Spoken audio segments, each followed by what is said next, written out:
Okay, let's talk about confidence. But we need to be specific, right? Because there's a huge difference between the kind of confidence you act out for everyone else and the kind you actually genuinely feel on the inside. You know the scene. You're in a meeting or at a party and you're watching someone hold the floor, and you just can't help but wonder, is that person really that confident or are they just loud? It's a question we all ask, and figuring out the answer, well, that can change a lot of things. So let's really get into it. And believe me, this is way more than just a party trick or a social skill. Being able to see this difference clearly can seriously change how you build your career, how you connect with the people you care about, and maybe most importantly, how you see and build yourself. All right, so to really understand what's real, we've got to start by taking apart the imitation.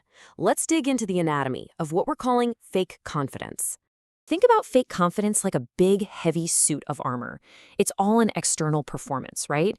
It's designed to convince everyone watching, and let's be honest, often the person wearing it, that they're worthy and strong. It looks tough, but it's really a brittle shield. One good, solid hit and the whole thing can just shatter. So what does that look like day to day? Well, it's that person who always needs a pat on the back, who needs constant praise to feel okay. When something goes wrong, their first instinct is to point a finger and blame someone else. They're the one in the conversation who's always talking over people. And when somebody else has a big win, they find subtle little ways to downplay it. But maybe the biggest sign of all, they will do almost anything to avoid showing real vulnerability. And why? Why all this effort? It all boils down to one simple thing. What's fueling it? This whole performance runs on external validation. You know, things like compliments, promotions, likes on social media. Take away that constant fuel from the outside, and the entire structure just starts to wobble and fall apart. Okay, so that's the performance. But what about the real thing? What's actually at the core of authentic, genuine confidence? See, real confidence isn't some heavy armor you put on in the morning. It's actually a part of your core. So instead of that brittle shield, I want you to picture a flexible spine. It can bend when it's under pressure, but it doesn't break. It supports you from this deep, internal place of self-worth that's there whether anybody is applauding or not. And the behaviors? They are a world apart. Genuinely confident people, you'll notice, tend to listen more than they speak.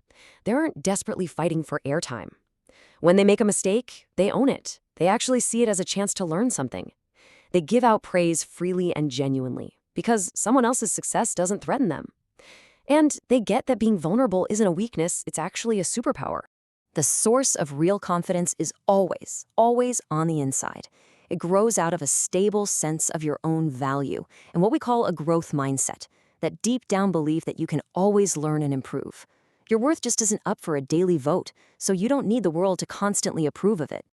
Okay, this is where it all clicks into place. The absolute easiest way to spot the difference is to just watch how each type reacts when things get tough. So let's put them side by side. Okay, look at this. When you give them criticism, fake confidence immediately puts up a wall. It gets defensive, makes excuses. Real confidence, it gets curious. It listens, it asks questions. When facing a failure, fake confidence tries to hide the mistake or shift the blame. Real confidence just acknowledges it and asks, okay, what's the lesson here? And when somebody else succeeds, fake confidence feels that pang of a threat. Real confidence feels a spark of inspiration. It's like they're running on completely different operating systems. It really comes down to this. One is a performance you put on for the world. The other is a presence that you bring into a room. One of them demands your attention. The other one, it just commands respect, a lot of times without even trying. So now we have the theory down. How do we turn that insight into real-world action? How do you actually get better at spotting the real deal in your own life? Here are 3 simple things to look out for. First, just watch how they act when the pressure's on. That's when the cracks in the armor really start to show. Second, pay close attention to how they treat people who they think have less power than them. That right there tells you almost everything you need to know about their character. And third, just listen to the pronouns they use. Is it a constant stream of I, or do you hear a lot of we, which shows they know how to share the credit? You know, the whole performance of fake confidence, it just kind of collapses the second the audience leaves the theater. But authentic confidence, it's not for an audience. It's built on a solid foundation of self-worth that's going to stand strong, whether a single person is watching or not. So, the last question here isn't really about spotting confidence in other people, it's about building it in ourselves. So, take a second and think about it. Are the things you're doing every day building a brittle shield, or are they strengthening a flexible spine? Which confidence are you building?